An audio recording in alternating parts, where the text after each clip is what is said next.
മരിച്ചതിൽ ദുഃഖിക്കാൻ അള്ളാഹു നിയന്ത്രണം വരുത്തിയെങ്കിലും ജനിച്ചതിന്റെ പേരിലുള്ള സന്തോഷിക്കുന്നതിൽ നിയന്ത്രണം വെച്ചില്ല. ജനിച്ചാൽ അങ്ങോട്ട് സന്തോഷിക്കുക എന്നു മാത്രമല്ല, അള്ളാഹു സുബ്ഹാനഹു വ തആല അതിനൊരു നിയന്ത്രണവും വെച്ചിട്ടില്ല എന്ന് റബ്ബിന്റെ പേരിൽ എങ്ങനെയാണ് നിങ്ങൾക്ക് കളവ് പറയാൻ സാധിച്ചത്?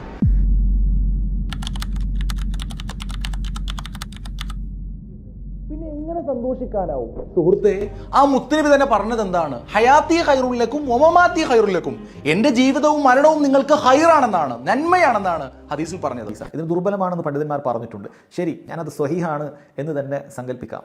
എന്നിട്ട് അയാൾ പിന്നീട് പറഞ്ഞു വെക്കുന്നത്, അപ്പോൾ ഇനി ജനിച്ചത് കൊണ്ട് സന്തോഷിക്കണോ വഫാത്ത് ആയതുകൊണ്ട് ദുഃഖിക്കണോ? എടോ, ബേസിക്കായി നമ്മൾ പഠിക്കേണ്ടത് ഇസ്ലാമിൽ ദുഃഖാചരണം എന്ന ഒരു സംഭവം തന്നെ ഇല്ല. ഒരു ഭർത്താവ് മരിച്ചാൽ പോലും ഭാര്യക്കല്ലാതെ 3 ദിവസത്തിലേറെ ദുഃഖിക്കാൻ പാടില്ല. മരിച്ചാൽ ആ രൂപത്തിലുള്ള ആചാരങ്ങൾ പാടില്ല എന്ന ശരിയായിട്ടുള്ള ഒരുപാട് കാര്യം പറയാം. അതുമായി ബന്ധപ്പെട്ട ആചാരങ്ങളൊക്കെ സമസ്തയും മറ്റുമൊക്കെ നടത്തുന്നുണ്ട് എന്നുള്ളത് അത് വേറെയാണ്, അത് ദീനിലില്ലാത്തൊരു കാര്യമാണ്. അതവിടെ നിൽക്കട്ടെ. എന്നിട്ട് ഉടനെ പറഞ്ഞു, മരിച്ചതിൽ ദുഃഖിക്കാൻ അള്ളാഹു നിയന്ത്രണം വരുത്തിയെങ്കിലും ജനിച്ചതിന്റെ പേരിലുള്ള സന്തോഷിക്കുന്നതിൽ നിയന്ത്രണം വെച്ചില്ല. ദീനുൽ ഇസ്ലാമിൽ എവിടെയാണ് ജന്മദിനവുമായി ബന്ധപ്പെട്ടിട്ട് ഈ പറയുന്ന രൂപത്തിൽ നിയന്ത്രണമില്ലാത്ത ആഘോഷങ്ങൾ നടത്താൻ എവിടെയാണ് തെളിവുള്ളത്? ഇബാദത്തുകളെ കുറിച്ച് നിങ്ങൾ പറയുമ്പോൾ അതിന് തെളിവ് വേണം. ഖുർആനിൽ ഉദ്ധരിക്കണം, നബിദിനം കഴിക്കാൻ, ജന്മദിനം കഴിക്കാൻ ഖുർആനിൽ നിന്ന് ഉദ്ധരിക്കണം, ഹദീസുകളിൽ നിന്ന് ഉദ്ധരിക്കണം. ഇനി സഹോദര, നീ ഖുർആനിൽ നിന്നും ഹദീസിൽ നിന്നൊക്കെ ഉദ്ധരിക്കുമ്പോൾ നീ നിന്റെ വാദത്തിൽ കൂടുതൽ ദുർബലനാവുകയാണ്. എന്താണെന്നറിയോ? നീ ഖുർആനിൽ ഒരു ആയത്ത് ഉദ്ധരിക്കുന്നുണ്ടല്ലോ, സൂറത്ത് യൂനുസിൽ മറ്റൊരു ക്ലിപ്പിൽ, അതേപോലെ ചില ഹദീസുകളൊക്കെ നീ ഉദ്ധരിക്കുന്നുണ്ടല്ലോ. ഈമാൻ ഒരാളുടെ അടുത്ത് പൂർണ്ണമാവുകയില്ല, കാമിലാവുകയില്ല, അവന് എല്ലാവരെക്കാളും നബി സല്ലല്ലാഹു അലൈഹി വസല്ലം ഇഷ്ടപ്പെടുന്നത് വരെ എന്നൊക്കെ നീ ഉദ്ധരിക്കുമ്പോൾ നീ നിന്റെ വാദത്തെ കൂടുതൽ ദുർബലമാക്കാൻ. എന്തുകൊണ്ടാണെന്നറിയോ? ഈ ഹദീസൊക്കെ ഉദ്ധരിച്ചത് ആരാണ്? സ്വഹാബികളാണ്.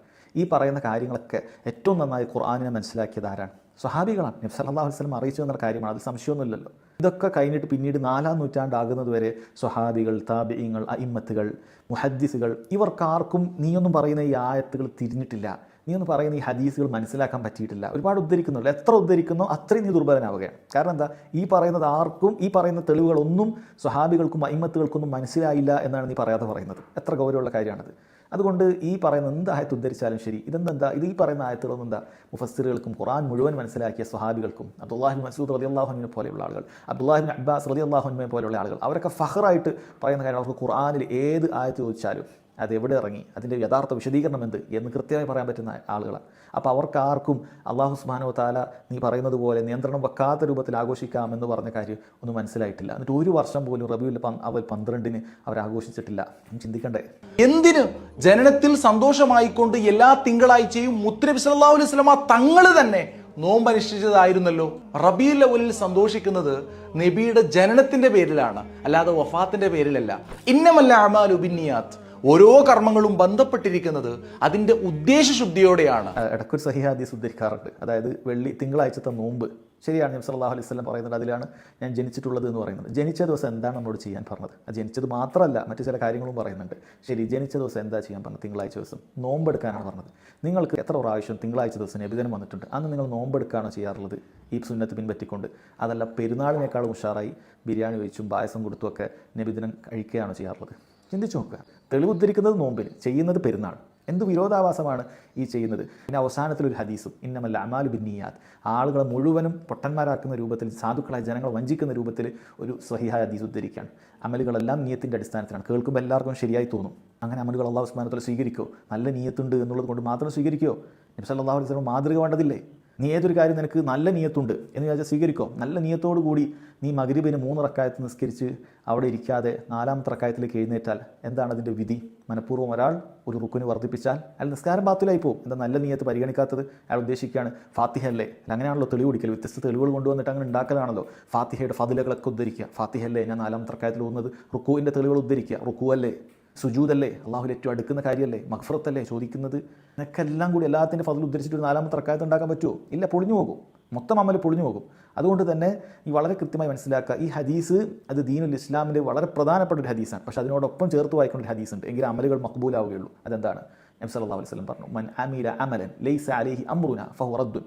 ആരെങ്കിലും ദീനിൽ പുതുതായി ഒരു പ്രവർത്തനം ചെയ്യുന്നു, ലൈസ അലൈഹി അംറുന, അതാണ് അടിവരയിടേണ്ടത്, അതിലെൻ്റെ കൽപ്പന ഇല്ലെങ്കിൽ പിന്നെ മനസ്സിലാക്കുക ഫോ റദ്ദുൻ, അത് തള്ളപ്പെടുന്നതാണ് എന്നാണ്. അതുകൊണ്ട് നീ പരിശോധിക്കുക, ഈ നബിദിനത്തിന്, ഈ മൗലിദ് പാരായണത്തിന്, ഇങ്ങനെ റബീഉൽ അവൽ 12 വർഷാവർഷം പെരുന്നാളിനേക്കാളും ഗംഭീരമായി ആഘോഷിക്കുന്നതിന് അതിന് നബി സല്ലല്ലാഹു അലൈഹി വസല്ലം കൽപ്പനയുണ്ടോ, പ്രോത്സാഹനമുണ്ടോ? അതാണ് ചിന്തിക്കേണ്ടത്. ഇല്ലെങ്കിൽ ഫഹു റദ്ദുൻ, അത് തള്ളപ്പെടുന്നതാണ് എന്നാണ്.